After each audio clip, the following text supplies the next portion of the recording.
صدی کے شروع میں آراب لگوائے. اب اگر انسانی عقل ناقص ہے تو کس طرح یہ کہا جا سکتا ہے کہ قرآن مجید اپنی اصل شکل میں محفوظ ہے؟ انسانی عقل، ایک سٹینڈرڈ انسانی عقل اور ایک ملحد کی عقل میں ایک فرق ہوتا ہے. تو آپ یہ پوچھیں کہ ایک ملحد کی عقل میں بات کیسے آ سکتی ہے؟ آنسر کبھی بھی نہیں آ سکتی. ہاں، اگر ایک سٹینڈرڈ انسانی عقل کی آپ بات کریں تو بات بڑی واضح ہے کہ اللہ نے نبی پاک صلی اللہ علیہ وسلم کو یہ جاب نہیں دیا تھا کہ کلام الہی کو کتاب کی صورت میں لوگوں کے سامنے لے کے آئیں. نو، جاب یہ تھا کہ جو اللہ کا کلام ہے وہ لوگوں تک پہنچائیں. کتاب تو ایک دستاویز ہے، وقت کے ساتھ بدل جاتی ہے. آج ویب سائٹس کی صورت میں قرآن موجود ہے، ایپس کی صورت میں قرآن موجود ہے، ڈیجیٹل ورژنز اس کے موجود ہیں، AI and all those things are there. Main چیز ہے کہ کیا وہ پیغام لوگوں تک پہنچایا یا نہیں پہنچایا. اور آخری خطبے پہ جناب رسالت میں آپ صلی اللہ علیہ وسلم نے عہد لیا لوگوں سے کہ کیا تم تک یہ سارا پیغام پہنچ گیا؟ انہوں نے کہا پہنچ گیا، بات ختم ہو گئی. اب آگے اتنی اس کے جو حفاظ موجود ہیں، اس کی حفاظت کرنے کی دنیا میں مختلف سسٹمز موجود ہیں. ان کو خلفاء نے اپنے اپنے عہد میں اگر کتابی شکل دی تو یہ کوئی ایسا کام نہیں تھا جو جناب رسالت میں آپ صلی اللہ علیہ وسلم نہیں کر سکے. اور رہی بات وہ 10 پارے بکری کھانے کی، تو یہ ایک ایسا ٹپیکل، اصل میں یہ مستشرقین جو ہیں اورینٹلسٹس، یہ ان کی طرف سے یہ فضولیات آئی تھی اور بعد میں ہمارے جو ایتھیسٹ ہیں انہوں نے اٹھا لی کہ قرآن کے کسی بھی لوکل لیول پہ اگر کوئی پارٹ ڈیمیج ہوتا ہے تو اس سے دنیا میں ہر جگہ پہ وہ ڈیمیج نہیں ہو جاتا. قرآن کی ایک جلد ہے مثال کے طور پہ، ایک مصحف، ایک کاپی کسی کے پاس ہے، اگر اس کے اندر کوئی ڈیمیج آ جاتا ہے کسی وجہ سے، زلزلہ آ گیا، طوفان آ گیا، وہ جل گیا، کچھ بھی ہو گیا، تو اس کا مطلب یہ نہیں ہے کہ وہ ساری کی ساری دنیا میں ایسا ہی خراب ہوگا. ہاں، اس بات کی کیا ہمارے پاس کوئی ثبوت ہے کہ قرآن پوری دنیا میں ایک جیسا ہی ہے؟ آف کورس، ایک نہیں کئی ثبوت ہیں. مثال کے طور پہ ڈاکٹر حمید اللہ صاحب نے اپنی کتاب جو ہیں خطبات ہیں، لیکن خطبات بہاولپور کی صورت میں وہ اکٹھی کی گئی، وہ سارے ان کے جو لیکچرز ہیں، جس میں وہ ایک جرمن تحقیق کا حوالہ دیتے ہیں کہ جس میں قرآن کے مختلف جگہوں سے 60,000 نسخے اکٹھے کر کے، اور وہ بھی یہی جاننا چاہتے تھے، وہ مسلمان نہیں تھے جرمن، وہ یہی جاننا چاہتے تھے کہ کیا مسلمانوں کا یہ دعویٰ ٹھیک ہے یا نہیں ٹھیک. اور ان کی بھی تحقیق یہی تھی کہ قرآن اپنی جگہ پہ بالکل ٹھیک ہے. ہاں، کتابت کی کہیں پہ ایک آدھی جگہ پہ غلطی اگر ہو جاتی ہے تو وہ ایک انسانی غلطی ہے، لیکن جو قرآن کی بات ہو رہی ہے، اس کی حفاظت کی بات ہو رہی ہے، دیٹ از بیونڈ ڈاؤٹ. مستشرقین تجربات کر چکے ہیں اس پہ، ایتھیسٹ کر چکے ہیں، اور ہمارے دیسی ایتھیسٹ تو بیسکلی یہ تو بیچارے کاپی پیسٹ، ان کے پاس تو تیسری چوتھی پانچویں چھٹی 10ویں ورژن کا نالج ان کے پاس آتا ہے، اور اس کو بھی اس پہ یہ ایمان لے آتے ہیں. ان کے بس کا تو خیر یہ کام ہے ہی نہیں. لیکن قرآن کا چیلنج بڑا واضح ہے کہ اگر آپ سمجھتے ہیں کہ اس کی حفاظت نہیں ہوئی تو اس کو غلط ثابت کریں. صرف سوال اٹھانے سے کام نہیں چلے گا، الزام لگاتے ہو تو ثبوت بھی لے کے آؤ. اب میرا تیسرا سوال یہ ہے، یا تیسرا نقطہ یہ ہے کہ قرآن مجید جب نازل ہونا شروع ہوا تو پہلی وحی تھی پڑھ، اقرا بسم ربک الذی خلق، پڑھ اپنے رب کے نام سے جس نے تجھے پیدا کیا، جس نے تجھے جمے ہوئے خون کے لوتھڑے سے پیدا کیا. اس پہلی وحی کے بعد غار حرا میں حضرت جبریل غائب ہو گئے. آپ اللہ کا کلام پہنچانے آئے ہیں، آپ ایک شخص کو مرتبہ نبوت پر سرفراز کرنے آئے ہیں. اس کو جاب ڈسکرپشن بتانی چاہیے تھی، آپ اسے کوئی بات بتائے بغیر، کوئی سیاق و سباق، کوئی کانٹیکسٹ بتائے بغیر یہ آیات سناتے ہیں اور غائب ہو جاتے ہیں. پھر حضرت خدیجہ جو کہ حضور صلی اللہ علیہ وسلم کی پہلی اہلیہ تھیں، وہ اپنے کزن ورقہ بن نوفل کے پاس حضور کو لے کر جاتی ہیں. تو ورقہ بن نوفل انہیں بتاتے ہیں کہ جناب آپ تو خدا کے سچے اور آخری نبی ہیں، اور یہ جو آپ کے اوپر نازل ہو رہا ہے یہ اللہ کا کلام نازل ہو رہا ہے. تو جس شخص کی گواہی کی بنیاد پر حضور کو یہ پتا چلا کہ وہ اللہ کے نبی ہیں، اللہ کا کلام ان پر اتر رہا ہے، وہ مسلمان نہیں ہوا. وہ پہلے پیگن تھا، اس گواہی کے بعد وہ کرسچن ہو کر اس کی وفات ہو گئی، لیکن وہ مسلمان نہیں ہوا. اور جاوید احمد غامدی صاحب تو الگ ہی کہانی بتاتے ہیں. وہ کہتے ہیں کہ جی غار حرا کا واقعہ سرے سے ہی جھوٹ ہے. یعنی پہلے آپ لوگ، وہ کہتے ہیں کہ جو وحی تھی وہ گھر میں نازل ہوئی. ان کا تو آپس میں اس بات پر بھی اتفاق نہیں ہے کہ پہلی وحی نازل کہاں ہوئی تھی. جیسا کہ میں نے آگے عرض کیا کہ ایک ہوتی ہے انسان کی عقل، سٹینڈرڈ انسان کی، اور ایک ملحد کی ہوتی ہے. ایسے ہی جو تحقیق ہوتی ہے اس میں ایک عام انسان میں کچھ دیانتداری نظر آتی ہے، اور پھر کچھ ہمارے ملحدین ہوتے ہیں جہاں پہ آپ کو دیانتداری نظر نہیں آتی. اب یہ انسان پہلے مسلمان رہا، ایٹ لیسٹ اس کا یہ دعویٰ ہے. کیا کبھی اس آدمی نے یہ نہیں پڑھی اسلام کی تاریخ کہ غار حرا میں پہلی وحی نہیں ہے؟ کیونکہ وحی کی بہت سی اقسام ہیں، اس میں سچے خواب ہیں، اس میں ڈیوائن انسپریشن ہے، اس میں فرشتے کا آنا، یہ سب وحی کی اقسام ہیں. غار حرا میں فرشتہ پہلی بار سامنے آیا. بٹ دی کوسچن از کہ نبی پاک صلی اللہ علیہ وسلم غار حرا میں کیا کر رہے تھے؟ اینڈ دی آنسر از کہ جو وحی کا سلسلہ ہے یہ کئی مہینے پہلے سٹارٹ ہو چکا تھا سچے خوابوں کی صورت میں، اور وہ جان چکے تھے کہ وہ عام آدمی نہیں ہے. اور انہی یہی وجوہات تھیں کہ وہ غور و فکر کرتے تھے، وہ غار میں چلے جاتے تھے، تنہائی میں بیٹھ کے غور و فکر کرتے تھے. یہ جو ایک نئی چیز تھی اس کے لیے وہ سوچتے تھے. اور وہاں پہ پھر فرشتہ آیا اور اس نے بتایا کہ آپ پڑھو، اور اس کے بعد پورا واقعہ لکھا ہوا ہے. وہ پورا واقعہ ہے کہ آپ پڑھیں، آگے سے جواب دیا گیا کہ میں نہیں پڑھ سکتا. اس کے بعد پھر فرشتے نے سینے سے لگایا. نہ آپ اس بات کو مانیں یا نہ مانیں، یہ آپ کی اپنی مرضی ہے، لیکن جس تاریخ کو آپ بیان کر رہے ہیں یہ ایک عام انسان کی دیانتداری کا تقاضا ہے کہ وہ اس پوری تاریخ کو پڑھے، اس میں سے پک اینڈ چوز نہ کرے. پڑھنے کے بعد ساری تاریخ کو ریجیکٹ کر دے، دیٹس فائن، وہ آپ جانے اللہ جانے. لیکن یہ نہیں آپ کر سکتے کہ اس تاریخ میں سے تھوڑا تھوڑا کر کے کہیں کہ دیکھو یار میں نے تو آپ لوگوں کو غلط ثابت کر دیا ہے. اس کے اندر پورا ایک مکالمہ ہے. اور اس کے بعد ورقہ بن نوفل کی بات آتی ہے، اور ورقہ بن نوفل نے یہ نہیں کہا کہ میں پہلے پیگن تھا اور آپ کی بات سن کے کرسچن ہو گیا ہوں، بلکہ وہ پوری گفتگو ریکارڈڈ ہے اسلامی ہسٹری میں. اس نے یہ بتایا کہ یہ محرم راز فرشتہ ہے جو آپ سے پہلے انبیاء پہ آ چکا ہے، آپ اللہ کے نبی ہیں، اور آپ کو شہر سے بھی نکالا جائے گا، آپ کو مشکلات میں ڈالا جائے گا، اور اگر میں زندہ رہا اس وقت تک تو میں آپ کی مدد کروں گا. یہ اور بات ہے کہ ورقہ بن نوفل کی اس کے بعد کچھ ٹائم کے بعد رحلت ہو گئی اور وہاں تک بات پہنچی نہیں، لیکن یہ بھی ہماری تاریخ کا حصہ ہے کہ وہ ایمان لے کے آیا تھا، وہ مسلمان تھا. اس پہ مولانا اسحاق صاحب نے بھی اپنی تحقیق پیش کی، اور بھی بہت سے لوگ ہیں. بٹ ون وے اور دی ادر یہ غلط خیال کہاں سے آ گیا کہ وہ آدمی پہلے پیگن تھا اور بعد میں کرسچن ہو گیا. انبلیویبل. پڑھ لیا کرو. آگے چلتے ہیں کہ سورہ بقرہ کی آیت نمبر 106 ہے کہ ہم جس آیت کو چاہتے ہیں منسوخ کر دیتے ہیں اور اس جیسی یا اس سے بہتر آیت نازل کر دیتے ہیں. ماضی، حال اور مستقبل کا علم رکھنے والا اللہ ایسی آیات نازل ہی کیوں کرتا تھا جو اسے بعد میں منسوخ کرنی پڑے؟ اور آیات کی منسوخی صحیح بخاری کی حدیث نمبر 6829 سے بھی ثابت ہے، جس کے مطابق خلیفہ دوم حضرت عمر فاروق رضی اللہ تعالیٰ عنہ نے کہا کہ قرآن مجید میں رجم کی آیت موجود تھی. غور کریں، قرآن مجید میں رجم کی آیت موجود تھی جو کہ ہم نے پریکٹس کی. اب وہ آیت قرآن مجید کے اندر موجود نہیں ہے. اس کا مطلب یہ ہے کہ آپ وقتی ضرورت کے تحت قرآنی آیات اتارتے ہیں، بناتے ہیں، اور جب وقتی ضرورت ختم ہو جاتی ہے تو آپ آیات کو تبدیل کر دیتے ہیں. ایگزیکٹلی. جب آپ ہدایت کے لیے آیت با آیت، واقعہ با واقعہ دین اتار رہے ہیں تو ایسا ہی ہوگا. اس کے لیے انفیکٹ اسلام میں ایک پوری باڈی آف نالج ہے جسے ناسخ منسوخ کہا جاتا ہے. اب جو قرآن کی تفسیر کرنے والے لوگ ہیں ان کے لیے بڑا اسینشیل علم ہے، لیکن جس آدمی نے بدیانتی کرنی ہو اوبیسلی اس کو تو اس چیز کی الف بے کبھی نہیں پتہ ہوگا کہ جب آپ ایک پوری سوسائٹی بنا رہے ہیں تو اس میں سے کئی لوز ایسے ہوں گے جو ٹیمپرری طور پہ ہوں گے، کئی لوز ایسے ہوں گے جو پرماننٹ ہوں گے، کئی لوز ایسے ہیں جو وقت کے ساتھ ساتھ اپ ڈیٹ ہوں گے. کیونکہ کن لوگوں پہ قرآن نازل ہو رہا تھا یا کن لوگوں کے لیے ہو رہا تھا؟ جو براہ راست اس کے جو صحابہ یعنی کہ پہلے کفار تھے بعد میں صحابہ بنے. یہ کون لوگ تھے؟ جو ایک وقت میں کئی عورتوں سے شادی کیا کرتے تھے، ایک وقت میں کئی عورتوں سے جائز طور پہ بغیر نکاح کے تعلق رکھتے تھے کیونکہ اس معاشرے نے ان کو جائز قرار دیا ہوا تھا. کئی قبیلے ایسے تھے جو بچیوں کو دفنایا کرتے تھے. کئی قبیلے ایسے تھے کہ جو غلاموں کو پکڑ پکڑ کے صرف اس لیے غلام بنا لیتے تھے کہ یا آزاد لوگوں کو غلام بنا لیتے تھے کہ بھائی ہم کر سکتے ہیں. وہ شراب پینے والے تھے، ہر طرح کی جو معاشرتی غلطی ہے، غلط بات ہے، وہ کرنے والے تھے. تو ایسے کر کے ایک سوئچ آف اے بٹن آپ یہ نہیں کر سکتے کہ سارے کے سارے ٹھیک ہو جائیں. آپ سٹیپ بائی سٹیپ احکام لے کے آئیں گے. ان میں سے کئی پھر ایسے ہوں گے کہ جو وقت کے لحاظ سے زیادہ اسٹرنجنٹ ہوں گے تاکہ لوگوں کو ایک فریم ورک کے اندر لے کے آیا جائے. بعد میں وہ منسوخ ہوں گے یا وہ اپ ڈیٹ ہوں گے. It's pure common sense. آپ ایک فیکٹری بھی لگاتے ہیں تو جو پہلے دن اس کے ٹرمز اینڈ کنڈیشنز لکھتے ہیں وہ آخری دن تک نہیں ہوتے، بلکہ آپ کی جو پروڈکٹس ہیں ان کی رینج ہے، جو سروسز ہے ان کی رینج ہے، اس کے ساتھ ساتھ کبھی آپ اپنے قوانین کو سخت کریں گے، کبھی کم کریں گے. یہ اعتراض ہے Owais Iqbal. For goodness sake are you really that destitute فکری طور پہ؟ آگے بڑھتے ہیں. 5واں سوال. پہلی جو وہی تھی ہمیں بتایا گیا جس میں پڑھ اپنے رب کے نام سے جس نے تجھے پیدا کیا، جس نے تجھے جمے ہوئے خون کے لوتھڑے سے پیدا کیا. کیا یہ ارسطوٹل کی بایولوجی تھی کہ انسان جو ہے جمے ہوئے خون کے لوتھڑے سے پیدا ہوتا ہے؟ اور یہ ارسطو کی بایولوجی گیلن نے 3 صدی کے اوائل میں اپنی کتاب میں کاپی کی اور رومن امپائر سے یہ بات عربوں تک پہنچی. حالانکہ اگر یہ قرآن مجید فرقان حمید اللہ تعالیٰ کا کلام ہوتا تو اللہ تعالیٰ کو کم از کم اتنا تو پتا ہوتا کہ انسان جمے ہوئے خون کے لوتھڑے سے پیدا نہیں ہوتا. جمع ہوا خون کا لوتھڑا ابارشن کے وقت بنتا ہے اور انسان زائگوٹ سے پیدا ہوتا ہے جو کہ ایگ اور سپرم کا ادغام ہوتا ہے، اس کی فیوژن ہوتا ہے، یونین ہوتا ہے. پتہ نہیں ہمارا ملحد بیچارہ کس ذہنی کیفیت میں تھا جب یہ ویڈیو بنا رہا تھا. وہ اعتراض جو کر رہے ہیں یہ محترم اویس اقبال صاحب، یہ قرآن کے ایک اور حصے میں ہے. وہ میں ان کی مدد نہیں کروں گا، وہ خود ڈھونڈیں وہ کون سے حصے میں ہے.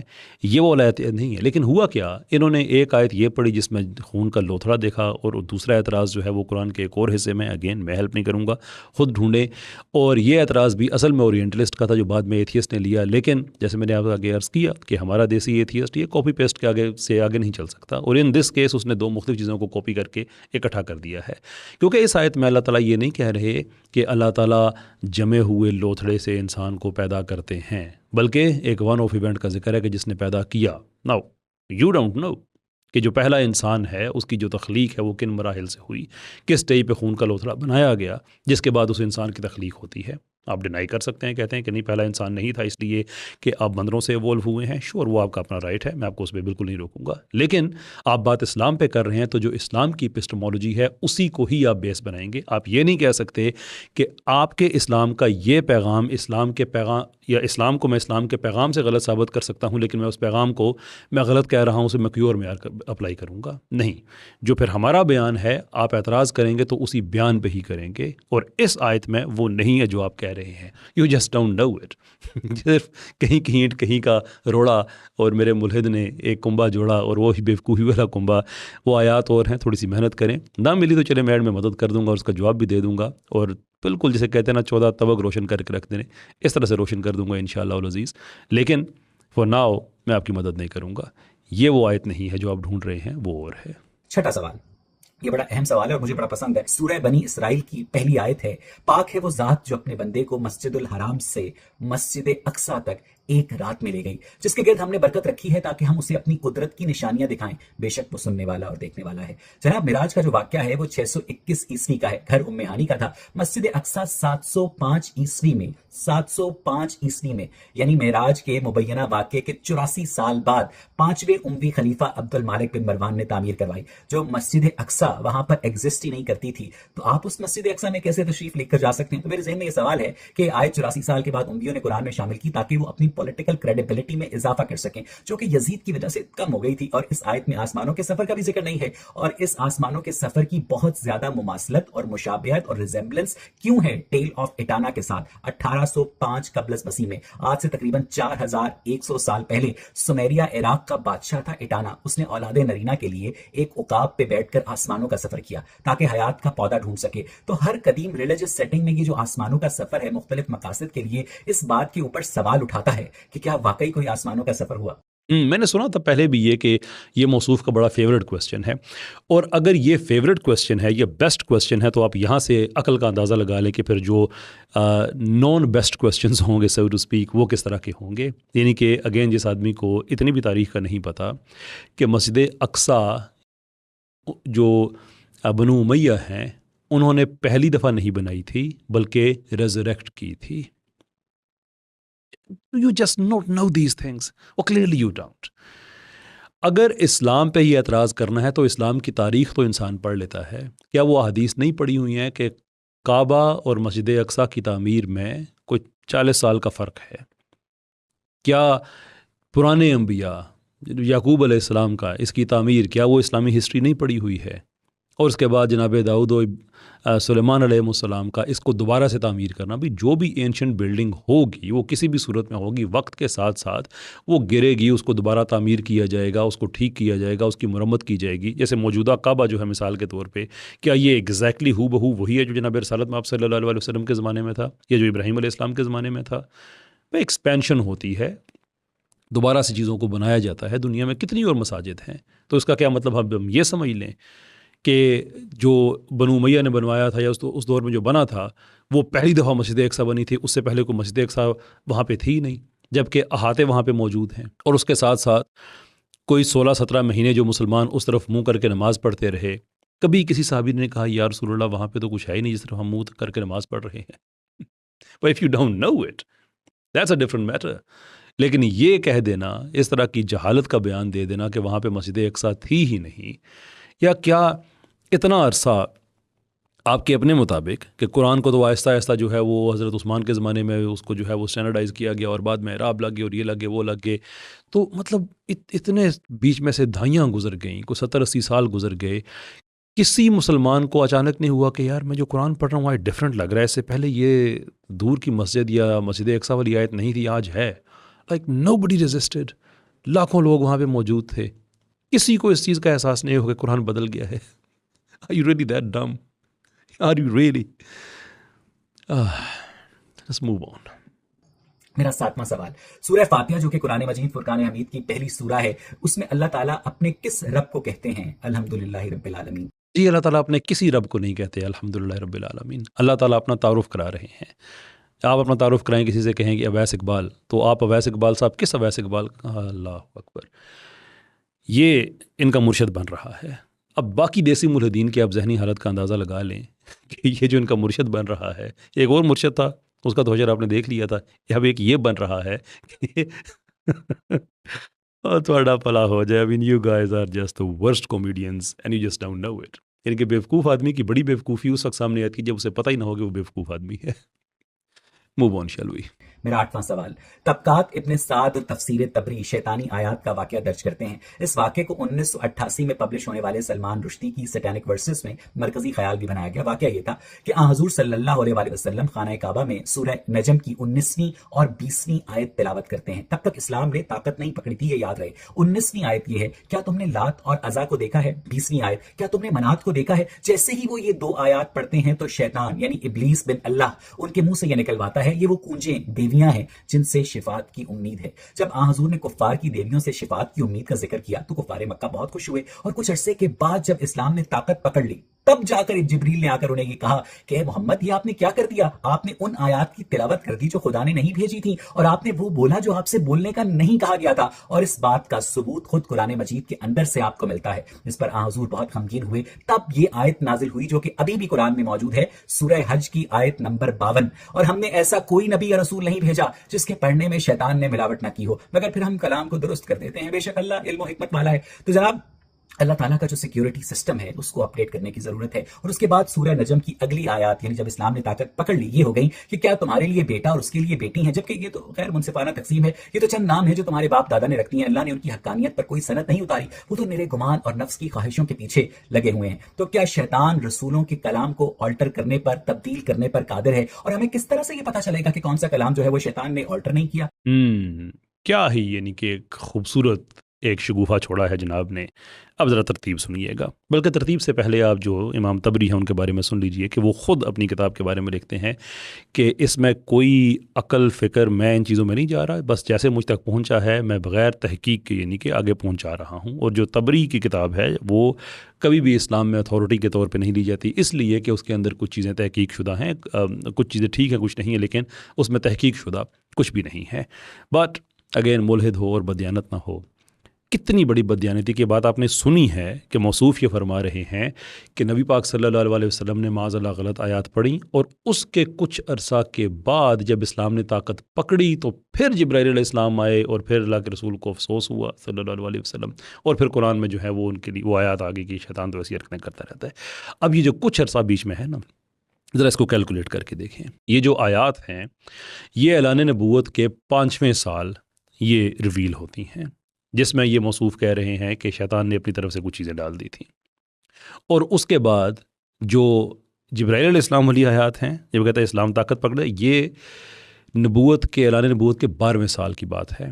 اور جناب رسالت مآب صلی اللہ علیہ وسلم کے لیے جو سورہ حج کی آیات ہیں وہ ہجرت کے بھی 1-2 سال بعد کی ہیں. Just do the maths. when you do the maths تو بیسکلی یہ صاحب آپ کو اس چیز پہ کنونس کر رہے ہیں کہ 7 سال تقریباً کہ جناب رسالت مآب صلی اللہ علیہ وسلم کے 5واں سال اعلان نبوت کا جب یہ واقعہ ہوا، اور اس کے پھر 12ویں سال، اور ابھی اسلام نے طاقت نہیں پکڑی تھی 12ویں سال. یاد رکھیں کہ جو 13 سال ہے یہ پرسیکیوشن کا دور ہے، اس کے بعد جو آخری 10 سال ہیں وہ ہجرت کے ہیں. یہ بات ذہن میں رکھیں. لیکن کیا 7 سال جو صحابہ تھے وہ یہ لات و منات عزا ان سب کو وہ کیا خدا کا کوئی مقرب سمجھ رہے تھے اور اس سفارشیں کرا رہے تھے جیسے کہ اللہ تعالیٰ نے ان کی بھی جو ہے وہ سفارشیں ماننی تھی؟ 7 سال اسلام میں یہ چلتا رہا ہوگا. Is that really the sense of this man? اور اس کے بعد پھر جا کے ہجرت کے بعد اللہ تعالیٰ کو خیال آیا ہوگا کہ اور یہ جو یعنی کہ یہ بھی کہنے کا آپ بیچ میں دیکھ لیجیے کہ 12ویں سال اگر جبرائیل علیہ السلام یہ آیت لے کے آئے اور اس کے بعد پھر ہجرت ہوتی ہے، اور ہجرت کے بھی 1 آدھے سال کے بعد جناب رسالت مآب صلی اللہ علیہ وسلم کو پشیمانی ہوتی ہے. یعنی کہ اگر یہ واقعہ ہوا تو 2-2.5 سال وہ اس چیز پہ پریشان ہی نہیں ہوئے، پھر اچانک ایک دن پریشان ہو گئے، پھر اللہ تعالیٰ نے سورہ حج کی وہ آیات اتار دی. How thick is this man؟ اب یہ ساری وہ باتیں ہیں جو کیٹیگوریکلی ہماری تاریخ میں غلط ثابت کی جا چکی ہیں. کتنے ہی آپ کو اس پہ حوالے مل جائیں گے کتنے ہی حوالے آپ کو اسکرین پہ نظر آ رہے ہیں کہ یہ کیٹیگوریکلی وہ حوالے ہیں جو اس واقعے کو کہہ رہے ہیں یہ لغو واقعہ، ایسا کوئی واقعہ نہیں ہوا. لیکن نہ صرف یہ انسان اس کو بالکل ٹھیک سمجھ رہا ہے بلکہ اپنی اس جھوٹ پہ، اور یہ تو نہیں ہو سکتا اسے پتہ نہ ہو، اور بہرحال مسلمان رہا ہے، یا تو بالکل ہی پیدل مسلمان رہا ہے جسے کچھ بھی نہیں پتہ دین کا، یا پھر یہ ہے، خیر اب تو پتہ ہونا چاہیے اس لیے کہ ایک بیسک ریکوائرمنٹ ہے دیانتداری کی کہ جب آپ کسی چیز پہ اعتراض کرتے ہیں تو آپ اس کے ہر آسپیکٹ پہ پہلے تحقیق کرتے ہیں پھر اعتراض کرتے ہیں.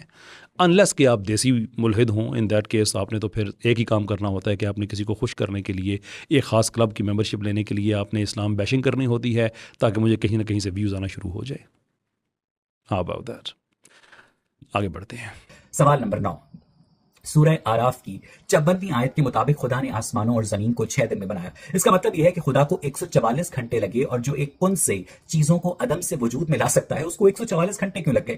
دوسرا، ہفتے کو 7 دنوں میں تقسیم بابل کے بادشاہ سارگون 1 نے 4324 سال پہلے کیا. تو اسلامی اللہ زمین و آسمان کی تخلیق سارگون 1 کے کیلنڈر کے مطابق کیوں کر رہا ہے؟ کیا اس آیت سے یہ ثابت نہیں ہوتا کہ قرآن مجید مین میڈ ہے؟ نصیب دیکھ لیں میرا کہ this is what we have to respond to, کہ جس انسان کو یہ بھی سمجھ نہیں آ رہا کہ جو دن ہیں یا گھنٹے ہیں یہ کائنات کے اندر ہونے والے ایک پروسیس کا نتیجہ ہے جن پہ ہم نے لیبلنگ کی ہوئی ہے، یعنی کہ زمین کتنے وقت لے گی سورج کے گرد ایک چکر پورا کاٹنے میں، وہ ایک دن بنے گا، اس کے اندر سرٹن یونٹس اور ہیں جس میں یعنی کہ گھنٹہ ہے، منٹ ہے، سیکنڈ اینڈ سو فورتھ.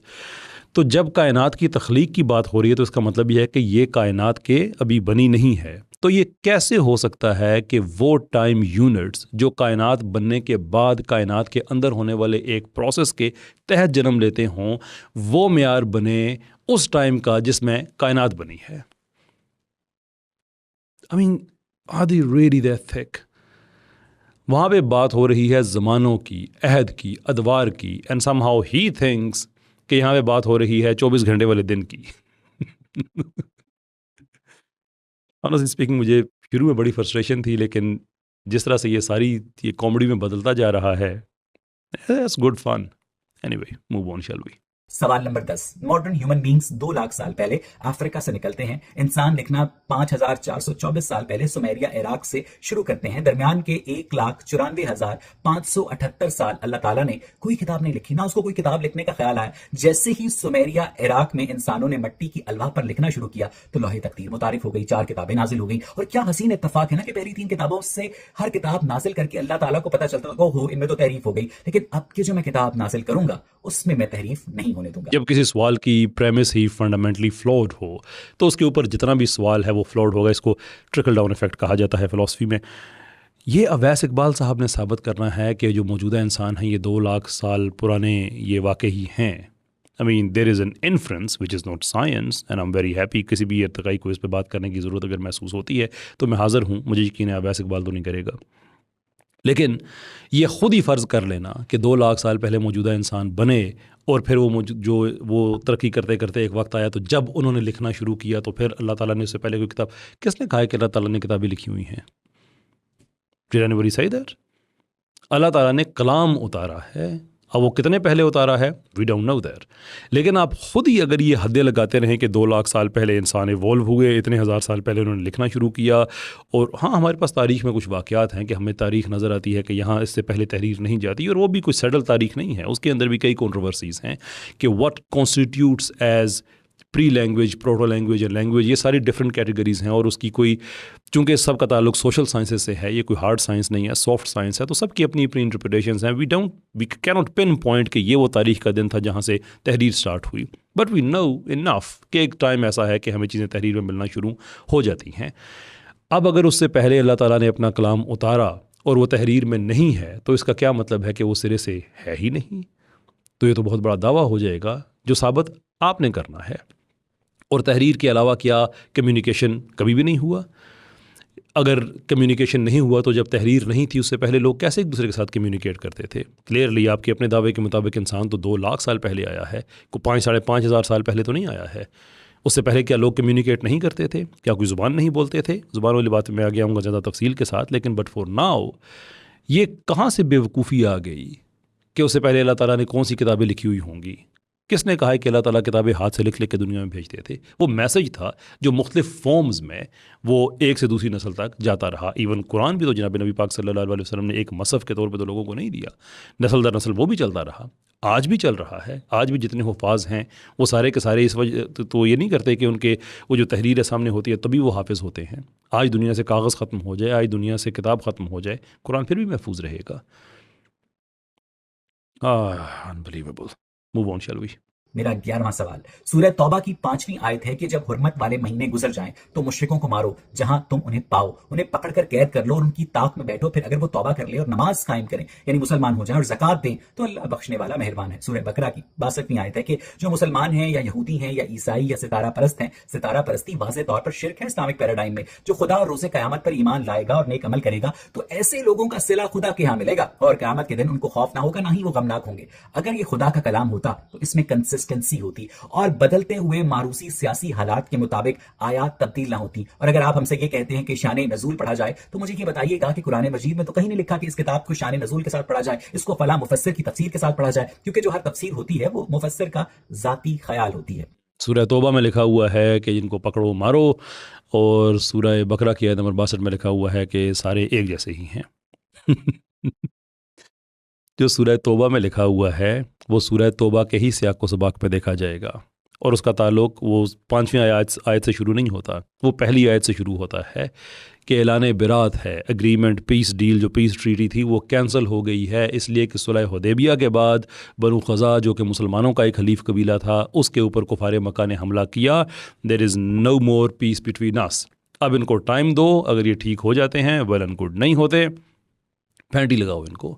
اور اس کے بعد بھی کوئی اگر کہتا ہے کہ مجھے قرآن پڑھ کے سناؤ تو اس کو قرآن سناؤ، اس کے بعد وہ مسلمان ہو جائے، تمہارا بھائی نہیں مسلمان ہوتا اور یہ کہتا ہے میں لڑتا بھی نہیں ہوں، تو عزت کے ساتھ اس کے لوگوں کے پاس چھوڑ کے آؤ. That's beautiful. This is rule of engagement. جو سورہ بقرہ کی آیات ہیں وہ یہودیوں کے لیے ہیں، اور وہ پیچھے تقریباً لگ بھگ 40 آیات کا وہ ایک سلسلہ ہے، وہ اس آیت نمبر 62 سے آگے بھی جاتا ہے، جس میں یہودی اپنے آپ کو ایک اسپیشل سٹیٹس دے رہے تھے کہ ہم اسپیشل لوگ ہیں، بنی اسرائیل کے لوگ ہیں. تو اس پہ اللہ تعالیٰ نے ان کو کہا کہ تم کوئی اسپیشل نہیں ہو. یاد کرائی ساری نعمتیں پہلے کہ تمہیں کیا کیا دیا گیا، اور یہ بھی بتایا گیا کہ تم تو انبیاء کو بھی قتل کرتے تھے. اس کے بعد آ کے کہا کہ جو بھی اللہ اور یوم آخرت پہ ایمان لے کے آئے، جو بھی ہو، یعنی کہ جو بھی اپنے زمانے کے نبی پہ ایمان لایا، اللہ کے پیغام پہ، اللہ کی توحید پہ، اور قیامت کے دن پہ ایمان لے کے آیا، وہ اللہ کی نظر میں سب برابر ہیں، تم کوئی اسپیشل نہیں ہو. کہاں کی آیت کہاں کے ساتھ جوڑ دی؟ یہ آدمی وہی کام کر سکتا ہے کہ جو بدیانت ہو یا ملحد ہو، یا ان آور کیس ہمیں ایک جوائنٹ پیکج ملا ہوا ہو، کمبینیشن اویس اقبال کی صورت میں. Move on, shall we? سوال نمبر 12 سورہ نساء کی 34ویں آیت ہے کہ جن عورتوں کی نافرمانی کا تمہیں اندیشہ ہو تو انہیں سمجھاؤ، پھر ان سے بستر الگ کر لو، اور اگر نہ سمجھے تو انہیں مارو، پھر اگر وہ تمہاری اطاعت کریں تو ان پر زیادتی کا راستہ تلاش نہ کرو. یہ کنز الایمان کی ٹرانسلیشن ہے. یہ آیت پڑھ کر مجھے نہیں لگتا کہ خالق کائنات اس آیت کا لکھنے والا ہے، بلکہ ایسا لگتا ہے کہ جیسے یہ کوئی کنٹرولنگ میل یہ سب کچھ لکھ رہا ہے. اور اگر آپ کا داماد آپ کی بیٹی پر تشدد کر کے اس آیت کے پیچھے اپنا ڈیفنس تلاش کرے تو کیسا لگے گا؟ میری آپ سے مراد آپ نہیں ہے، جنرلی کوئی بھی ریلیجس عالم ہے. اچھا بھائی، اگر آپ کا داماد آپ کی بیٹی پہ ظلم کر رہا ہو تو پھر یہ چیز ٹھیک تو نہیں ہے، لیکن آف کورس یہ آپ کی بیٹی کی بات تو نہیں ہو رہی ہے نا. ویسا بھی ایک چیز بیچ میں چھوڑ گئے، اور وہ ہے نشوز، کہ وہ عورت جو کھلی بے حیائی کر رہی ہو. تو مثال کے طور پہ ایک ایسی عورت ہے، اور یہ بات یہاں پہ زنا کی بھی نہیں ہو رہی. کھلی بے حیائی کا مطلب ہے کھلی بے حیائی یعنی کہ ایک دن آپ گھر پہ آتے ہیں، آپ دیکھتے ہیں کہ آپ کی بیوی جو ہے وہ کسی کے ساتھ ویڈیو کال کر رہی ہے، عجیب و غریب حرکتیں کر رہی ہے، کچھ بھی کر رہی ہے. تو آپ یہ جو قرآن نے پروسیس دیا ہے آپ یہ نہ کریں، آپ ڈائریکٹ گن اٹھائیں، گولی ماریں، کچھ بھی کریں. آف کورس میں آپ کی بیوی کی بات نہیں کر رہا، میں کسی کی بھی بات کر رہا ہوں کہ جس کو بھی اس پہ اعتراض ہے، اور یہی وہ الفاظ ہیں جو آخری خطبے میں بھی ہیں کہ تمہیں کوئی حق نہیں ہے کہ مارو پیٹو سوائے اس کے نشوز. اور یہ مارو پیٹو والا بھی جو ہے یہ بھی وہ ایک ضرب کا جو ایک بیچ میں لفظ ہے اس کا، جس کی کئی تشریحات کی گئی ہیں. عبدالقیوم ہزاروی بہت بڑے مفتی، انہوں نے اس کا ترجمہ کیا ہے اپنے رستے جدا کر دو، کیونکہ ضرب کا ایک مطلب مثال بھی ہوتا ہے. جیسے آپ مثال بچھا کے اپنی بات کسی دوسرے تک پہنچاتے ہیں، یعنی کہ جیسے رستے کو بچھایا جاتا ہے، تو ان معنوں میں کہ اپنے رستے جدا کر دو. اور یہ بھی معنی اس کا ہے کہ ٹھیک ہے تم اس کو مارو، لیکن مارنا جو ہے اس کے لیے انگریڈ میٹسن اور بہت سی ایسی مسلمان خواتین ہیں جو کہ نان مسلم سے مسلمان ہوئیں، اور چونکہ ان کو اس آیت کا بہت زیادہ خیال ہوتا ہے اس لیے کہ اوبیسلی اس میں بات ایسی آ رہی ہے کہ بظاہر یہ لگتا ہے کہ آپ نے مارنا ہے ایک عورت کو، تو وہ جو نان مسلم خواتین جب مسلم ہوتی ہیں تو وہ اس آیت پہ بہت زیادہ غور و فکر کرتی ہیں، تحقیق کرتی ہیں، تو ان کی اپنی تحقیق کہ یہ ایک ڈسٹنکٹ جیسچر آف ڈسپلیجر ہے، کہ جیسے کسی کو ایسے کرنا کہ میں اب دیکھ لوں گا تو میں سو فورتھ، کہ کسی کو یہ غلط فہمی نہ رہے، یا جیسے عام طور پر پنجابی میں ایسے منہ پہ ہاتھ کر کے کہ it was some thing of that sort, کہ کوئی عورت جو کھلی بے حیائی کر رہی ہے اپنے ہسبینڈ کے سامنے، کوئی اس کا بوائے فرینڈ ہے، کوئی کچھ ایسا ہے، تو ہسبینڈ اس سے پہلے قرآن کہتا ہے بات کرو، پھر کہتا ہے بستر جدا کرو، اور وہ عورت خلا بھی نہیں لے رہی ہے، جا بھی نہیں رہی ہے، کہہ رہی ہے میں یہیں پہ رہوں گی، یہیں پہ کھاؤں گی، سارا کچھ کروں گی۔ اس کے بعد قرآن جا کے کہتا ہے کہ ادھر رستے جدا کرو، اس کا ایک ترجمہ یہ ہے، دوسرا ترجمہ یہ ہے کہ پھر یہ ایک ڈسٹنکٹ سائن آف ڈسپلیجر ہے، یہ تم دکھاؤ، اور اس کے بعد یعنی کہ تم بتا رہے ہو کہ اب میری حد آ گئی ہے، اس کے بعد طلاق ہے۔ اور ساتھ قرآن یہ بھی کہتا ہے کہ اگر وہ اپنے رستے امینڈ کر لیتی ہے تو اس کے بعد تمہارے پاس کوئی حق نہیں ہے کہ تم بہانے تلاش کرتے رہو، پھر تانا نہیں دینا، بات ختم ہے تو پھر بات ختم ہے نا۔ اوبیسلی ملحدین کو یہ آیت اچھی نہیں لگتی ہے، تو جس دن وہ اپنی بیوی کو دیکھے کسی بوائے فرینڈ کے ساتھ گلچھرے اڑاتے ہوئے، قرآن والے راستے پہ نہ آنا، ہاں اس سے پوچھ لینا، اس لیے کہ پھینٹی اسے پڑھنی ہے۔ Just to give you the idea کہ یو کے میں آن این ایوریج ہفتے میں 2 قتل ہوتے ہیں خواتین کے ان کے سابقہ ہسبینڈ یا سابقہ بوائے فرینڈس کے ہاتھوں، کہ جب تم میرے ساتھ ریلیشن میں تھی تو تم نے بے وفائی کی تھی۔ بٹ آف کورس میں آپ کی بیوی کی بات نہیں کر رہا۔ آگے بڑھتے ہیں۔ سوال نمبر 13، قرآن مجید کے مصنف کو یا مصنفین کو امریکہ کا نہیں پتا، آسٹریلیا کا نہیں پتا، برازیل کا نہیں پتا، چلی کا نہیں پتا، انٹارکٹیکا کا نہیں پتا، اس دور کے ایک عام انسان کو جن جن خطوں کا پتا تھا، قرآن مجید کا جو مصنف یا مصنفین ہیں انہیں بھی صرف وہی خطے معلوم ہیں، جو اس کائنات کا خالق ہے اس کا علم کم از کم ایک عام انسان کے علم سے تو زیادہ ہونا چاہیے تھا۔ یہ سوال نہیں ہے ایکچولی، یہ ایک تبصرہ ہے اور انتہائی فضول تبصرہ ہے۔ کس بیس پہ آپ نے کنکلوڈ کر لیا کہ خالق کائنات کو ان ساری چیزوں کا نہیں پتہ؟ وہ جو ستاروں کے ڈوبنے کی جنگوں کی بات کرتا ہے، وہ جو یہ بات کرتا ہے کہ ستارے، آسمان، زمین، یہ سب ایک دوسرے کو یہ پکڑ نہیں سکتے بلکہ اپنے اپنے مداروں میں یہ تیر رہے ہیں اور کوئی کسی کو پکڑ نہیں سکتا، جو کائنات کی جیوگرافی آپ کو بتا رہا ہے اس کو زمین کا نہیں پتہ ہوگا؟ سوال کیا کریں، سوال، یہ ریٹوریکل کویسچن نہیں ہوا کرتا۔ آپ نے جرنلزم میں 4 دن ضائع کیے ہوئے ہیں، اتنا تو آپ کو پتہ ہونا چاہیے۔ Move on shall we. سوال نمبر 14، سورہ صفات کی آیات نمبر 6، 7، 8، 9 اور 10 کے مطابق شہاب ثاقب ایسٹرائڈ سے شیاطین کو بھگانے کا کام لیا جاتا ہے۔ اب سولر سسٹم کے اندر جو ایسٹرائڈز ہیں وہ زیادہ تر مارس اور جوپیٹر کے درمیان ایسٹرائڈ بیلٹ میں ہے اور کروڑوں کی تعداد میں ہیں۔ تو مجھے یہ بتائیے گا کہ اگر دنیا بھر میں ہم سائنس اور ایسٹرونومی کے طلباء کو یہ پڑھائیں گے کہ یہ شہاب ثاقب یا ایسٹرائڈ شیاطین کو بھگانے کے لیے ڈیٹرنٹ سسٹم ہے، تو وہ کیا آپ کی بات کو تسلیم کر لیں گے بغیر ہنسے؟ اسٹوڈنٹ کا کوئی مسئلہ نہیں ہے، وہ تو بغیر ہنسے کئی چیزیں ایکسیپٹ کر لیتے ہیں۔ جیسے مثال کے طور پہ آپ کے اسٹوڈنٹس، وہ جو آپ ہم نوٹ شیور 200-300 روپیہ لے کے آپ جب وہ اپنی وہ کتاب ایرو آف ٹائم پڑھاتے تھے، اس کے اندر ایوولوشن اور یہ ساری چیزیں پڑھاتے ہی تھے، اور وہ دیکھیں آپ کے اسٹوڈنٹ سے آپ کو یہی توقع تھی کہ بغیر ہنسے وہ آپ کی اس بات کو مان لیں کہ جو نیچر ہے وہ بلائنڈ ہوتی ہے، اور لیکن وہ ایکسپیریمنٹس کرتی ہے، وہ انٹیلیجنٹ ہوتی ہے لیکن انٹیلیجنٹ نہیں ہوتی ہے، تجربات بھی کر لیتی ہے۔ وہ ڈبیٹ کا وہ حصہ میں نے علیحدہ لگایا ہوا تھا، اگر آپ یوٹیوب پہ دیکھ رہے ہیں تو اس وقت آپ کو نظر آ رہا ہوگا، یہاں پہ آپ کلک کر کے دیکھ سکتے ہیں۔ خیر، آتے ہیں آپ سنجیدگی کی طرف۔ ویسے ان لوگوں سے سنجیدگی سے بات کرنی نہیں چاہیے کہ جو نظریہ ارتقاء ایک میٹا فزیکل فیری ٹیل کو سائنس کے طور پہ مان لیتے ہیں، تو آپ کو تو کچھ بھی مان لینا چاہیے۔ خیر، اور میرا گمان یہ ہے کہ جس دن کسی سفید رنگ کے سائنسدان نے سنجیدہ ہو کے یہ بات کہہ دیا ایسے ہی ہے، تو آپ لوگ مان لیں گے، اس لیے کہ آپ لوگوں کا جو ایمان ہے وہ تو خیر ان لوگوں پہ انہی چیزوں پہ ہے۔ اب آتے ہیں کہ قرآن کے اس کلیم کی، کیا قرآن یہ کہتا ہے کہ جو بھی شہاب ثاقب ہے وہ شیطان کے خلاف ڈیٹرنس ہے؟ نو، قرآن یہ کہتا ہے کہ شہاب ثاقب ہیں، دنیا میں یہ نظام چل رہا ہے، یعنی کائنات میں یہ نظام چل رہا ہے، اس کے اندر ایک ڈیٹرنس کا سسٹم بھی ہے کہ جو شیاطین وغیرہ جاتے ہیں ان کو آگے سے پھینٹی لگتی ہے۔ It's that simple. Does it mean کہ ہر جو آپ شہاب ثاقب دیکھتے ہیں وہ شیطان کو ہی پھینٹی لگ رہی ہوتی ہے؟ یہ قرآن کا دعویٰ نہیں ہے۔ لیکن اصل سوال یہ ہے کہ جو مٹیریلسٹ ہیں ان کے لیے تو یہ کویسچن بنتا ہی نہیں ہے، اس لیے کہ اس کا تعلق ایمانیات کے ساتھ ہے۔ ایمان اگر آپ میں ہے ہی نہیں تو پھر آپ اسلام کی وہ چیزیں جو کامن گراؤنڈ پہ آتی ہیں، مثال کے طور پہ ہیومن رائٹس ہیں، چلڈرن رائٹ ہیں، فرد اور ریاست کا باہمی تعلق ہے، اس پہ آپ اپنا ایتھیسٹک جواب لے کے آئیے، ہم اپنا اسلامک جواب لے کے آتے ہیں، اس کو ہم کمپیئر کر سکتے ہیں۔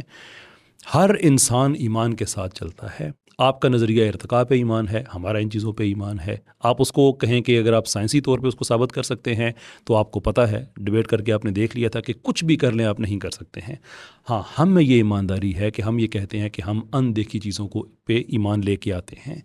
آپ لوگوں میں یہ بددیانتی ہے کہ آپ فرسٹ سیل اور نمبر آف ادر تھنگز جیسی ان دیکھی چیزوں پہ ایمان لے کے آتے ہیں، لیکن پھر بھی کہتے ہیں کہ ہم آپ سے بہتر ہیں.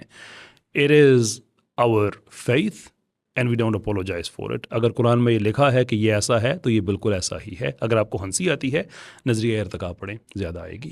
سوال نمبر 15، اگر اللہ نے واقعی اپنا پیغام لوگوں تک پہنچانا تھا تو کم از کم وہ ایسے بندے کا انتخاب کرتا جس کو پڑھنا لکھنا آتا ہوتا. جب حضور صلی اللہ علیہ وسلم کی ذات مبارکہ کاتبین وحی کو لکھنے کا کہتی تھی تو وہ انہیں کراس ویریفائی نہیں کر سکتے تھے کہ جو انہوں نے لکھوایا ہے وہی لکھا گیا ہے. اور جو کاتبین وحی ہیں ان کی آپس میں ایک دوسرے کے ساتھ جو سیاسی چپکلش ہے، جو پولیٹیکل رائولری ہے، وہ ثابت ہے. اب یہ کاتبین وحی کون کون ہیں؟ ان میں حضرت ابو بکر ہیں، حضرت عمر ہیں، حضرت عثمان ہیں، حضرت علی ہیں، حضرت زبیر بن عوام ہیں، حضرت عمرو بن العاص ہیں، حضرت ابے ابن کعب ہیں، حضرت عبداللہ بن ارکم ہیں، حضرت ثابت بن قیس ہیں، حضرت المغیرہ ہیں، اور حضرت عبداللہ بن سعد ابن سرہ ہیں. اگرچہ اس بات پہ بحث ہے، سارے لوگ یہ نہیں کہتے کہ جناب رسالت مآب صلی اللہ علیہ وسلم پڑھنا لکھنا نہیں جانتے تھے، لیکن اکثریت کی رائے جو ہے وہ یہی ہے. لیکن جو لوگ دنیا میں مسلمان ہوتے ہیں ان کے مسلمان ہونے کی ایک بہت بڑی وجہ یہ ہے کہ ایک آدمی جو لکھنا پڑھنا نہیں جانتا وہ کیسے ایسی باتیں کر سکتا ہے کہ اس کی کتاب ہمیشہ ریلیونٹ رہتی ہے. جیفری لینگ، بہت بڑے بڑے دنیا کے تھنکرز، سائنٹسٹس ایون جو مسلمان ہوتے ہیں ان کے لیے ایک حیرت کی بات ہوتی ہے. اور کراس ویریفائی کی جو آپ نے بات کی، اگین اگر تھوڑا سا اسلام کو پڑھ لیں تو کوئی بری بات نہیں ہوگی. میں آپ کو یقین دلاتا ہوں جناب رسالت مآب صلی اللہ علیہ وسلم نہ صرف اس چیز کو ویریفائی کرتے تھے، کراتے تھے، بلکہ ساتھ ہی بتاتے تھے کہ اس آیت کو فلاں صورت کی فلاں آیت کے آگے لکھو. اور اس کے بعد 2 کلاسز ہوتی تھی، ایک مردوں کی ہوتی تھی، ایک عورتوں کی ہوتی تھی، تاکہ سب کے حافظے میں یہ چیز بالکل ٹھیک طرح سے بیٹھ جائے. کچھ اویس اقبال صاحب پڑھ لیجئے، کوئی بری بات نہیں ہے. جس چیز پہ تنقید کریں اس کو اچھی طرح سے پڑھ لینا، اس پہ ریویوز پڑھ لینا، لوگوں کے تجربات کو پڑھ لینا، کوئی بری بات نہیں ہوتی. خیر، آگے بڑھتے ہیں. سوال نمبر 16، جو آخری کاتب وحی میں نے گنوائے، عبداللہ بن سعد ابن سرہ ابتدائی کاتبین وحی میں سے تھے. انہیں جب علیم حکیم لکھوایا گیا تو انہوں نے چیک کرنے کے لیے اسے حکیم علیم پڑھ کر بتایا گیا. ٹھیک ہے، اس پر عبداللہ اسلام چھوڑ کر واپس مکہ چلے گئے. فتح موقع کے اوپر ان کے قتل کا خصوصی حکم صادر ہوا. حضرت عثمان غنی کی سفارش پر ان کی جاں بخشی بھی ہوئی اور وہ ان کے دور میں مصر کے گورنر بھی بنے. اگر ایک عام کاتب وحی قرآن مجید میں ڈسکرپنسی تلاش کر سکتا ہے تو کیا یہ خدا کا کلام کہلایا جا سکتا ہے؟ اگرچہ اس پہ بھی تاریخ میں روایات مل جاتی ہیں کہ یہ ایک ہی نام کے 2 مختلف لوگ تھے، لیکن چلیں جو زیادہ پاپولر اکاؤنٹ ہے اس پہ رہتے ہیں کہ یہ وہی عبداللہ بن سعد سرہ. Fair enough. لیکن اگر ایک آدمی کاتب وحی ہونے کے باوجود مرتد ہو کے وہ اسلام چھوڑ جائے اور دوبارہ اسلام لے کے آئے تو اس کا مطلب یہ ہے کہ اسلام سچا ہے. اگر وہ سچا ہوتا تو وہ کافر ہی رہتا، اور جسے قتل کا حکم تھا وہ تہمت کی وجہ سے تھا. جناب رسالت مآب صلی اللہ علیہ وسلم پر تہمتیں لگانا، وحی کے پروسیس کے اوپر تہمتیں لگانا، کہ لوگوں کو مس گائیڈ کرنا کہ اللہ تعالیٰ نے ایک کلام جو اتارا ہے لوگوں کی ہدایت کے لیے اس کے اندر کرپشن پیدا کرنے کی کوشش کرنا، اس وجہ سے قتل کا جو حکم تھا. لیکن دیٹ از اممیٹیریل. مین چیز یہ ہے کہ اگر وہ انسان واپس مسلمان ہوا ہے تو اس کا مطلب ہے کہ اسلام سچا ہے. اگر وہ انسان سچا ہوتا اور اسلام جھوٹا ہوتا تو پھر اس کو مسلمان ہونے کی کوئی ضرورت نہیں تھی، بھاگنے کے تو کئی راستے موجود تھے. Move on, shall we? سوال نمبر 17، سورہ بقرہ کی 34ویں آیت ہے، اور جب ہم نے فرشتوں سے کہا کہ آدم کو سجدہ کرو تو انہوں نے سجدہ کیا مگر ابلیس نے انکار کیا، تکبر کیا اور کافروں میں سے ہو گیا. یہ ایک الگ سوال ہے کہ خدا نے کس زبان میں فرشتوں کو کہا تھا کہ آدم کو سجدہ کرو. یہ مسلمانوں کو سوال بڑا ناپسند ہے کیونکہ انہیں اس زبان کا نام نہیں پتا، کیونکہ ایسا کوئی واقعہ ہوا ہی نہیں تھا. ابلیس تو فرشتہ تھا ہی نہیں، ابلیس تو جن تھا. دیو مالا کے مطابق اب ایک بہت خوفناک سچویشن ارائز ہوتی ہے کہ اللہ تعالیٰ عربی زبان کی 2500 سال پہلے تخلیق سے بعد کی تخلیق ہے. عرب اکیڈمی کے مطابق عربی زبان 2500 سال پرانی زبان ہے. اگر اسلامی اللہ عربی زبان کی تخلیق سے پہلے ایگزسٹ کرتا تھا تو اس نے فرشتوں سے کس زبان میں کہا کہ آدم کو سجدہ کرو؟ اور اللہ تعالیٰ اور ابلیس کا جو تمام تر مکالمہ قرآن مجید فرقان حمید میں کوٹ ہوا ہے اس میں جو میڈیم آف ایکسپریشن ہے وہ کیا ہے؟ اگر آپ کو زبان کا نام نہیں پتا تو یہ سب کہانی ہے، دیو مالا ہے، اور دیو مالا کا جو خالق خدا ہے وہ ایک حقیقی کتاب کا خالق نہیں ہو سکتا. مسلمانوں کو یہ سوال اس لیے ناپسند نہیں ہے کہ مسلمانوں کو اس کا جواب نہیں پتا. انفیکٹ مسلمانوں کو یہ سوال ناپسند ہے ہی نہیں. مسلمان صرف یہ کہتے ہیں ہمیں نہیں پتا، جو کہ ایک بڑی ہمبل اور آنیسٹ پوزیشن ہے کہ اگر آپ کو کسی چیز کا نہیں پتا تو آپ کہتے ہیں کہ آپ کو نہیں پتا. But here is the problem. آپ کے اپنے دعوے کے مطابق 2 لاکھ سال پہلے جو ہے یہ جو موجودہ ہیومو سیپینز جو ہے یہ ایوالو ہوئے اور یہ سامنے آئے. نا وہ ہمارے پاس کچھ سائنٹیفک سجیشنز ہیں کہ ہم سے بھی پہلے، یعنی کہ جو آپ کی لینگویج میں وہ یوز کر رہا ہوں، میں تو خیر سارے نظریے پہ لعنت بھیجتا ہوں، کہ جو ہومو سیپینز ہیں ان سے پہلے ہومو اریکٹس اور ان سے بھی پہلے جو ہومو ہیبلس ہیں ان کے پاس بھی کوئی نہ کوئی پروٹو لینگویج موجود تھی. اور جو پھر کہا جاتا ہے کہ کچھ سجیشنز ایسی ہیں کہ جو ہومو اریکٹس تھے جو کہ ہومو ہیبلس کے بعد آئے تھے، ان کے پاس بھی ایک پری ماڈرن لینگویج ٹائپ کوئی چیز موجود تھی. نا کتنا یہ سچ ہے کتنا نہیں ہے آئی ڈونٹ نو، لیکن یہ بات تو پکی ہے کہ جو آپ 2 لاکھ سال کا عرصہ بتا رہے ہیں اس میں کہیں نہ کہیں کسی نہ کسی سٹیج پہ تو کوئی نہ کوئی لینگویج سب سے پہلے ایجاد ہوئی ہی ہوگی. ڈو یو نو کہ اس کا نام کیا تھا؟ اگر نام نہیں پتا تو پھر آپ کے اپنے نظریے کے مطابق لینگویج کبھی ایجاد ہوئی ہی نہیں تھی اور انسانوں نے کبھی بولنا شروع ہی نہیں کیا تھا. And by that logic homo sapiens تھے ہی نہیں. This is how stupid this argument is, but somehow this man thinks کہ یہ ایک بڑا چیف آرگومنٹ ہے. آگے بڑھتے ہیں. سوال نمبر 18. الف لام میم کے سورہ بقرہ کے ابتدائی الفاظ ہیں، ان کے بارے میں کہا جاتا ہے کہ وہی 3 دیویاں ہیں جس کا میں نے سورہ نجم کی آیات نمبر 19 یا 20 میں ذکر کیا. اللات، العزا اور المنات کے انیشیلز ہیں، کیا ایسا ہی ہے؟ جی نہیں. آگے بڑھتے ہیں. سوال نمبر 19. ایک کتاب کے لیے آج تک آپ نے 1400 سال میں 800 تفسیریں کر ڈالی ہیں، تو مجھے یہ بتائیے گا کہ جس کتاب کو سمجھنے کے لیے آسان کر دیا گیا ہو، جس کا مقصد لوگوں کے اخلاقی شعور کی تعمیر کرنا ہو، اس کو سمجھانے کے لیے آپ کو ہر دور میں بدلتے ہوئے تقاضوں کے مطابق نئی تفسیر کیوں لکھنی پڑتی ہے جو کہ ناقص انسانی عقل کی پیداوار ہوتی ہے؟ جیسا کہ میں نے بار بار کہا کہ ملحد اور بدیانت نہ ہو یہ کیسے ہو سکتا ہے، اور پھر وہ دیسی ہو پھر تو سوال ہی پیدا نہیں ہوتا کہ ایسا نہ ہو. نہ کس نے کہا ہے کہ قرآن کی تفسیر انسانی ناقص عقل جو ہوتی ہے تو پھر اسی کی روشنی میں ہم قرآن کو سمجھتے ہیں اینڈ سو فورتھ. قرآن کے اندر کچھ ایبسلوٹ احکام ہیں، محکمات ہیں، وہ کبھی بھی تبدیل نہیں ہو سکتے.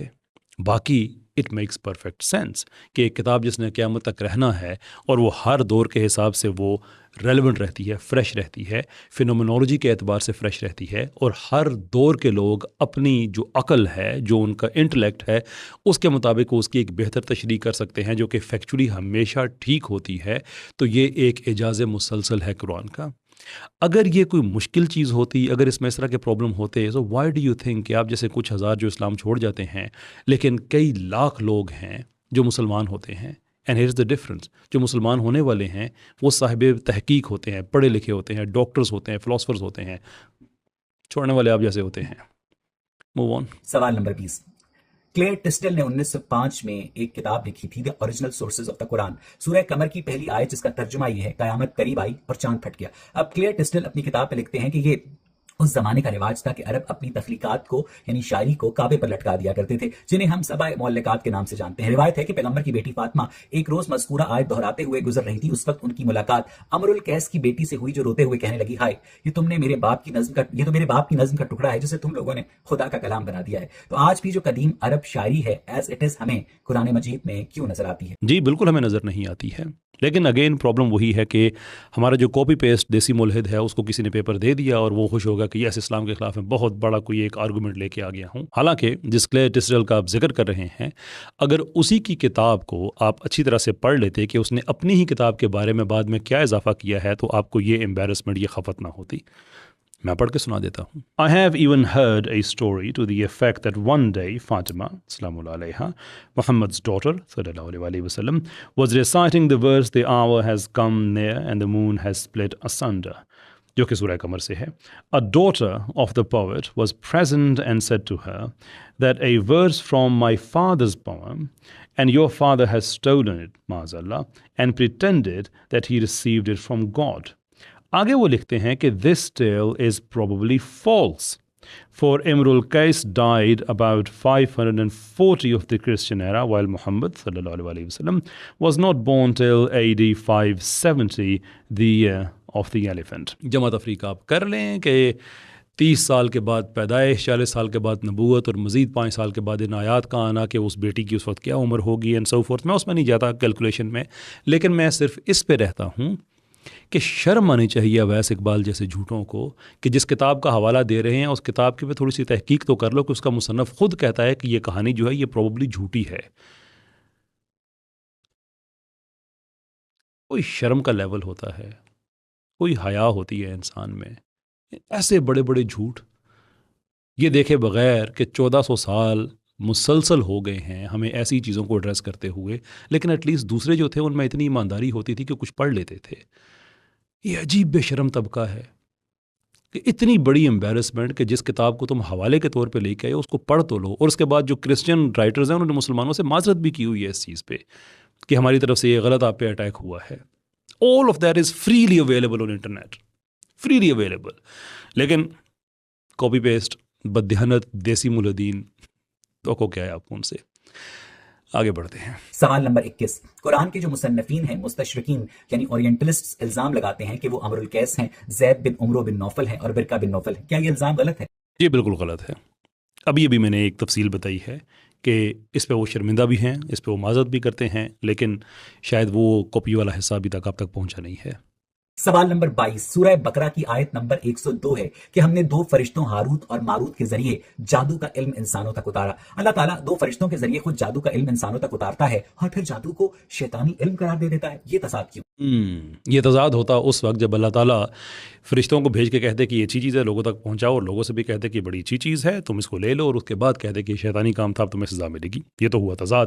لیکن اگر لوگوں کو آزمائش میں ڈالا گیا اور فرشتے کہہ بھی رہے ہیں کہ تم اس آزمائش میں نہ پڑنا، ہم آزمائش کے لیے ہی ہیں، یہ مصیبت گلے میں نہ ڈالنا، تو یہ پرفیکٹلی کنسسٹنٹ ہے قرآن کے اس میسج سے کہ تمہیں عزت دی جائے گی، دولت دی جائے گی، تمہیں آزمایا جائے گا، تم پہ اچھے اور برے خیالات بھیجے جائیں گے۔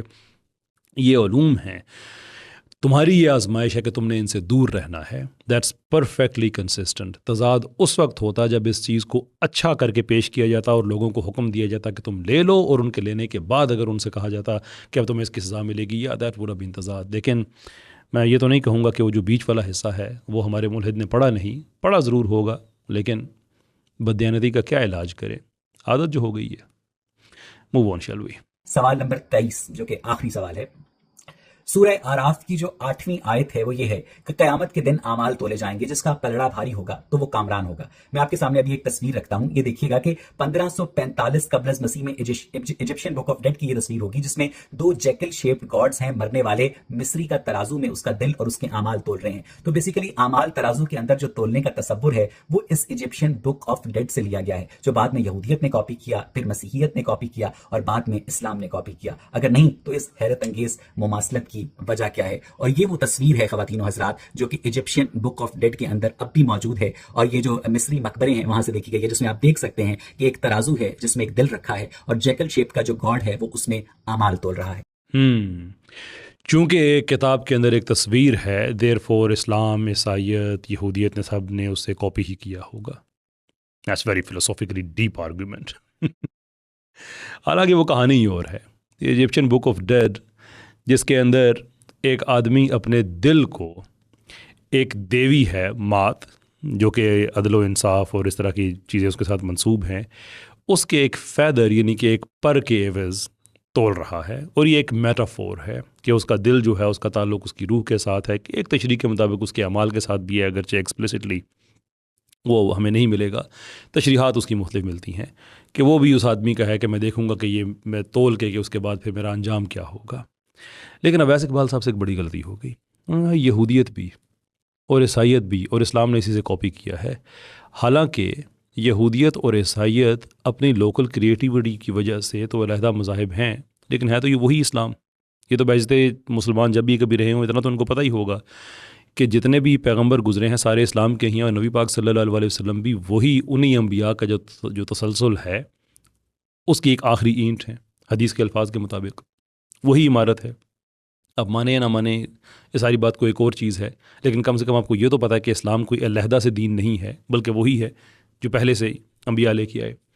اب اس میں مسئلہ یہ ہے کہ ابراہیم علیہ السلام جو کہ ایون یہودی عقیدے کے مطابق بھی جو کلاسیکل پیٹریارکس ہیں ان میں گنے جاتے ہیں، اور وہ بھی یہی پیغام دنیا کو دے کے گئے ہیں کہ تمہارے اعمال وغیرہ سارے تولے جائیں گے، ناپے جائیں گے، اللہ تعالیٰ کے ہاں ان چیزوں کی باز پرس ہوگی۔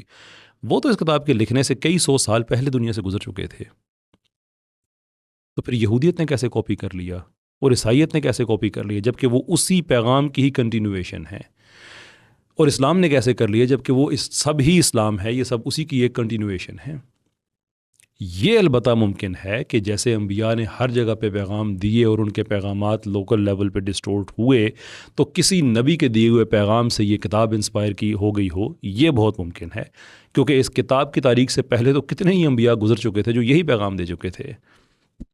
میرا خیال ہے کہ میں بہت خوش ہوں کہ میرا وقت جو ہے وہ یہاں پہ آ کے اب ختم ہو، مجھے مزید ضائع کرنے کی ضرورت نہیں ہے، لیکن یہ کام تو اویس اقبال نے چھیڑ دیا ہے۔ اب یہ ون وے ٹریفک تو نہیں ہوگی۔ میرا تو اصول ہی بڑا سمپل ہے، اور وہ یہ ہے کہ سوال کرو یہ تمہارا حق ہے، لیکن جواب لینا آگے سے ہمارا حق بھی ہے۔ اب میں الحاد پہ 23 سوال اویس اقبال کے لیے بناؤں گا، لیٹ سی کیا تماشا لگتا ہے۔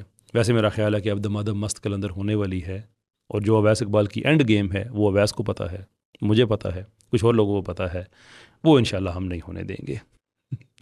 Let see where that takes us۔ السلام علیکم ورحمۃ اللہ۔